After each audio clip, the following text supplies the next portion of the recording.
अस्सलाम वालेकुम, मेरा नाम है सैयद अली मुर्तज़ा नकवी और आज हम देखेंगे कि मंडे मार्केट 4 जुलाई 2022 को बेयरिश रहेगी, बुलिश रहेगी या साइडवेज मूव करेगी।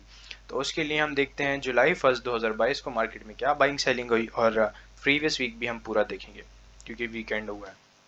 तो सबसे पहले हम चलते हैं फीपी की तरफ। फीपी में 0.46 की बाइंग हुई है और लीपी में ऑब्वियसली नेट करके 0.46 की सेलिंग हुई है। उसके बाद बैंक्स की तरफ देखें तो उन्होंने 0.10 मिलियन की सेलिंग करी है। ब्रोकर प्रोपोडेंट ने 24 मिलियन की सेलिंग करी है। कंपनीज ने 0.13 की सेलिंग बाइंग करी है। उसके बाद फॉरेन कॉर्पोरेट्स ने बाइंग करी है। फॉरेन इंडिविजुअल की कोई एक्टिविटी नहीं रही। इंडिविजुअल्स ने 0.76 मिलियन डॉलर की बाइंग करी है। इंश्योरेंस कंपनीज ने हैवीली सेल किया 1.72 मिलियन डॉलर का। म्यूचुअल फंड ने 0.40 की सेलिंग करी है। उसके बाद एनबीएफसी ने जो बाइंग करी है ये गवर्नमेंट सिक्योरिटीज गवर्नमेंट बॉन्ड्स में बाइंग करी है, तो उन्होंने शेयर्स नहीं खरीदे, तो इनकी भी कोई मार्केट में सच एक्टिविटी नहीं थी। उसके बाद अदर ऑर्गेनाइजेशन ने 0.39 की सेलिंग करी है और ओवरसीज पाकिस्तानीज ने 0.7 की सेलिंग करी है। अब चलते हैं अपने वीकली बाइंग सेल पे। तो वीकली फीपी ने नेट बाइंग करी है 1.52 मिलियन डॉलर की। उसके बाद लीपी ने 1.52 मिलियन डॉलर की सेलिंग करी है। बैंक्स ने हैवीली बाई किया तकरीबन 6.80 तकरीबन 7 मिलियन डॉलर की बाइंग करी है जो कि सीमेंट्स में है और मुझे लगता है डीजीकेसी वगैरह में इन्होंने बहुत ज़्यादा बाई करा है 61-62 के अराउंड। बाई तो नीचे भी करा है लेकिन हैवीली इन्होंने वहाँ पे उस रेट पे बाय करा है क्योंकि प्रीवियसली मार्केट ने देखा होगा कि डीजी किसी ने वो रेट नहीं तोड़ा। उसके बाद ब्रोकर ने 3 मिलियन की बाइंग करी है। कंपनीज ने 0.99 की बाइंग सेलिंग करी है। फॉरेन कॉर्पोरेट्स ने 0.32 की सेलिंग करी है। फॉरेन इंडिविजुअल्स ने कोई एक्टिविटी नहीं करी। इंडिविजुअल्स ने तकरीबन 4 मिलियन डॉलर की बाइंग करी है। इंश्योरेंस ने पूरे हफ्ते हैवीली माल बेचा और तकरीबन 12 मिलियन की सेलिंग करके गए। म्यूचुअल फंड ने 2.5 मिलियन की सेलिंग करी है। एनबीएफसी की वही जो मैंने आपको बताया एक्टिविटी रही। अदर ऑर्गेनाइजेशन ने 0.80 की सेलिंग करी है और ओवरसीज पाकिस्तानीज ने 1.20 मिलियन की बाइंग करी। अब चलते हैं यूएसडी टू पीकेआर रेट पे। जैसे कि मैंने आपको बताया था थर्सडे वाले दिन की यूएसडी 206 पे क्लोज हुआ है और फ्राइडे वाले दिन अच्छी खासी इसको मार पड़ी हुई 204 का लो बना के वापसी 204 पे 202 का लो बना के 204 पे क्लोज हुआ है। तो मुझे लगता है कि 200 के पास स्टेबल हो जाएगा और 7 जुलाई को मॉनेटरी पॉलिसी है, उसके बाद हमें आईएमएफ का लोन मिलने के हाईली चांसेस हैं। तो आईएमएफ की जब न्यूज़ आएगी तो ये 200 के पास स्टेबल हो जाएगा और मुझे लगता है कि मॉनेटरी पॉलिसी में 50 से 100 बेसिस पॉइंट हमारे इंक्रीज हो सकते हैं। अब चलते हैं डेटा पोर्टल की तरफ। डेटा पोर्टल में आप देख सकते हैं कि मार्केट की क्लोजिंग 41,630 के पास आई है। 90 पॉइंट प्लस रही मार्केट। हाई मार्केट ने 41,744 बनाया, तकरीबन 200 पॉइंट प्लस अपनी प्रीवियस क्लोज से। लो बनाया मार्केट ने 41,538, 2-3 पॉइंट नेगेटिव थी। वॉल्यूम लैकलस्टर रहा, इतना ज़्यादा कोई वॉल्यूम ना रहा। 1 ईयर चेंज आप देख सकते हैं 12% नेगेटिव की तरफ आया। प्रीवियस क्लोज 41,540 था।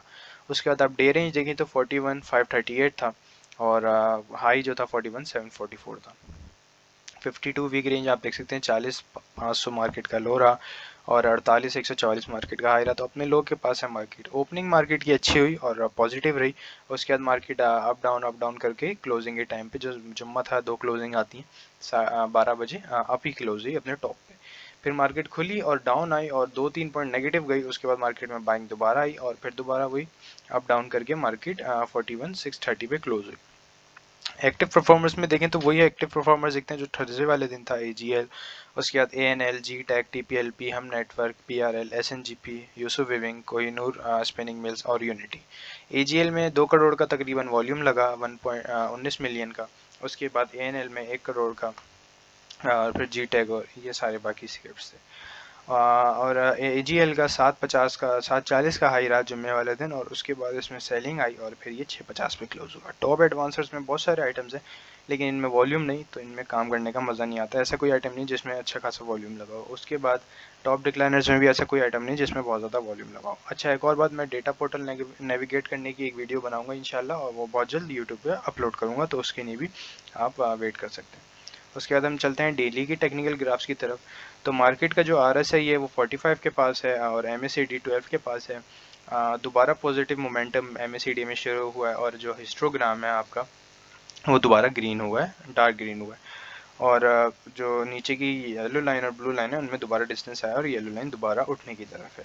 मार्केट का जो फर्स्ट रेजिस्टेंस है वो 41,800 है और 42,000 है। उसके बाद 42,500 और फिर 43,000। तो मुझे लगता है कि मार्केट मंडे को प्लस रह सकती है, मेरा ये तज्जिया है, और मार्केट 42,000 तक मूव भी कर सकती है।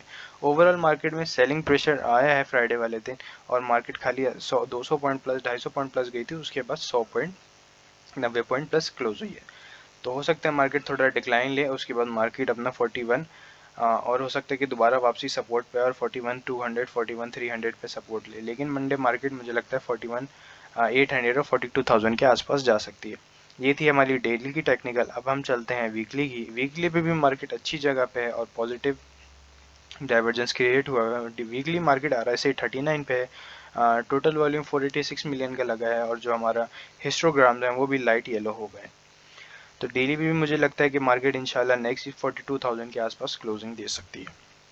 अब चलते हैं मंथली टेक्निकल की तरफ। तो मंथली टेक्निकल बड़े बुरे हैं, क्योंकि आप ये देखेंगे कि मार्केट की जो लास्ट 43,000 से नीचे की क्लोजिंग आई थी मंथली बेसिस पे, वो आई थी 2 नवंबर 2020 की। उसके बाद से मार्केट 43,000 से ऊपर क्लोजिंग दे रही है और 2 साल बाद 2022 में मार्केट ने 1 जून को 43,000 से नीचे क्लोजिंग दी और मार्केट का जो मेजर मंथली सपोर्ट है वो 38,500 के पास है। तो मार्केट यहाँ तक भी मूव कर सकती है मंथली बेसिस पे। तो इंशाल्लाह आप अपनी राय से ज़रूर हमें बताएं और सब्सक्राइब, लाइक और शेयर ज़रूर करें। और जो लोग आपके आसपास स्टॉक एक्सचेंज में इन्वेस्ट करते हैं उनके साथ ये टेक्निकल व्यू ज़रूर शेयर करें, ताकि उनकी रहनुमाई हो सके। और अपनी राय से कमेंट्स में ज़रूर हमें बताएं, ताकि हम अपनी वीडियोस को इम्प्रूव कर सकें। Thank you very much.